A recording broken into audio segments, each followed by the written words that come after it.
Hi friend. चलिए, इसके पहले हमने देखा था मार्फोलॉजी ऑफ प्लांट। उसमें आपने देखा था फल फूल पत्ती, इस सब के बारे में मैंने चर्चा कर लिया है। अब हम देखते हैं बीज और बीजों का अंकुरन। इसमें जो इम्पोर्टेंट प्रश्न आएंगे उसको हम देखेंगे। चलिए देखते हैं। पहला जो है ये हमने बताया है मार्फोलॉजी ऑफ प्लांट में कि ओवरी से फल और ओव्यूल से बीज होता है। ये ओवरी क्या है? ओवरी मीन्स अंडाशय। अंडाशय से फल बनते हैं और ये ओव्यूल जो होता है बीजॉन्ड, बीजॉन्ड से ही बीज बनेगा। तो ये याद रखना, ये हिंदी में भी कभी कभी आ जाता है कि ये ओवरी जो होता है वो अंडाशय होता है। अंडाशय, अंडाशय से फल और बीजॉन्ड से बीज, ये मैंने पहले भी बता चुका हूं।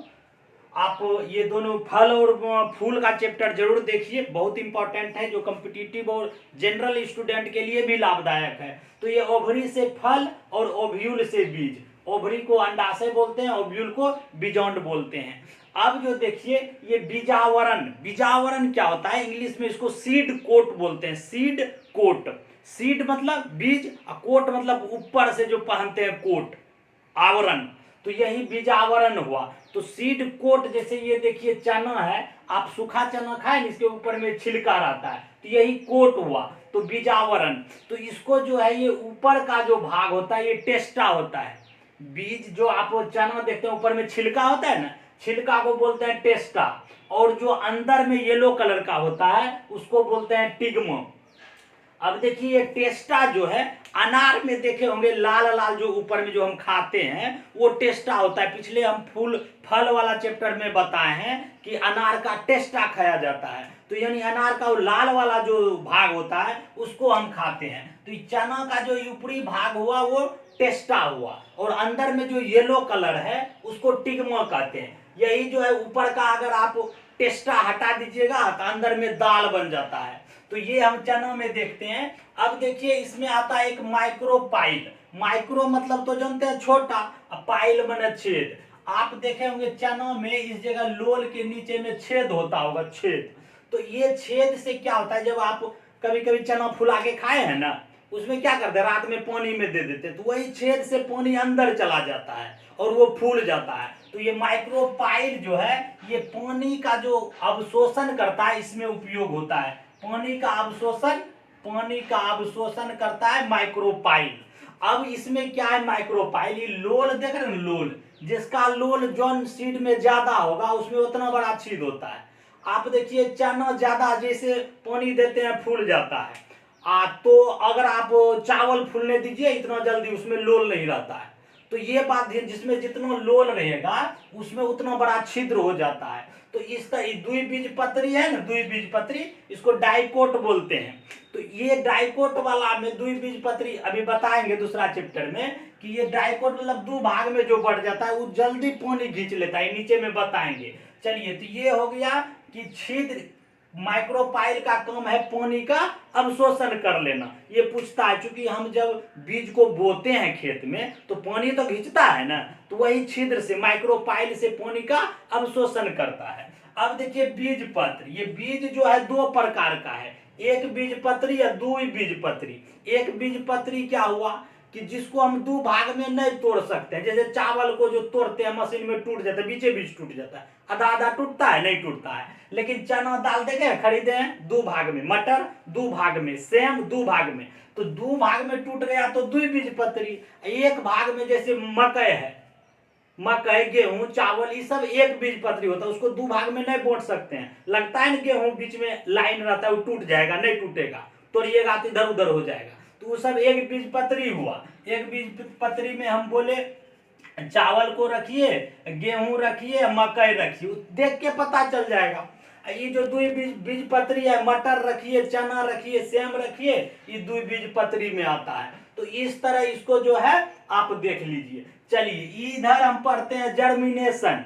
जर्मिनेशन ऑफ जो बीज है, सीड, जर्मिनेशन ऑफ सीड यानी बीजों का अंकुरन। इसमें दो, इसका देखिए डोरमेंट स्टेज से एक्टिव यानी कहता है सुसुप्ता अवस्था। सुसुप्ता अवस्था मतलब मरल, मुर्दा यानी कि चना कितना टाइट रहता है, सुखा देते हैं तो एक मानिए एगो मरले है, लगता है कि उससे बीज बन जाएगा, निकल जाएगा। लेकिन यही डोरमेंट स्टेज से जब एक्टिव स्टेज में बदल जाता है, जैसे मतलब सुसुप्ता अवस्था से जागृत अवस्था में चल जाना, इसी को कहते हैं जर्मिनेशन। समझ गए ना? मतलब पहले पानी उनी उसको कुछ नहीं मिला है, सुसुप्ता है, मरा हुआ, अब उसमें सब चीज मिल गया तो वो बन गया वृक्ष, निकल गया सीड। तो यही सुसुप्ता अवस्था से जागृत अवस्था, एक्टिव स्टेज जो आ जाता है, उसी को हम कहते हैं अंकुरन।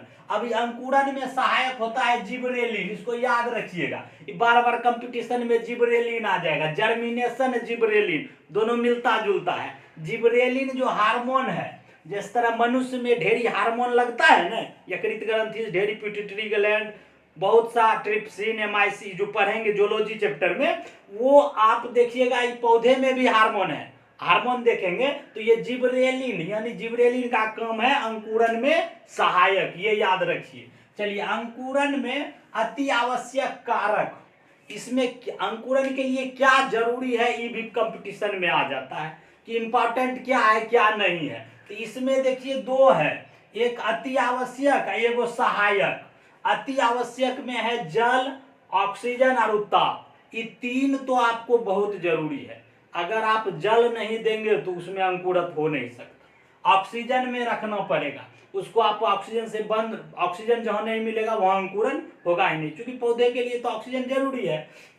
ताप, ताप मीन्स जो टेम्परेचर चाहिए वो रहना चाहिए। आप फ्रिज में 0 डिग्री में रख दीजिए किसी को फूल रखने अंकुरन के लिए, कभी नहीं अंकुरित होगा। लेकिन ये दो सहायक है, इसका रहबो करेगा नहीं हो रहेगा कोई बात नहीं है। मिट्टी और प्रकाश, आप देखते हैं चना को रात में फूलने जो देते हैं उसको कपड़ा में बांध देते हैं, वो हम मिट्टी देते हैं, मिट्टी दे के उसको फूलने दीजिए तब भोरे खाइए, कैसा लगेगा? मिट्टी तो देते नहीं है। प्रकाश भी रात में फूलने दे देते हैं, किधरो अनहरिया में घुसा देते हैं, फिर भी उसमें अंकुरित हो जाता है।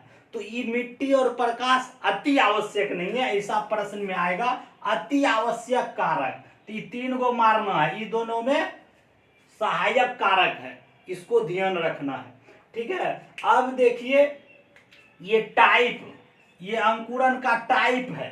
3 प्रकार के टाइप होते हैं अंकुरन, एक होता अधोभूमिक, एक ऊपरी भूमिक, विविपेरी। अधोभूमिक क्या है कि भूमि के अंदर में जब सीड, 3 को याद रखिए, बहुत इंपॉर्टेंट है कि अंकुरन के 3 प्रकार। अधोभूमिक, अधोभूमिक का मतलब कि सीड को आप किसान भाई अगर एको गो होंगे तो आप अगर देख रहे हैं कि जब हम बीज बोते हैं तो मट्टी के अंदर डाल देते हैं, झांप देते हैं, तो वो जब सीड नीचे रह गया यानी भूमि के अंदर, उसको बोलेंगे अधोभूमिक।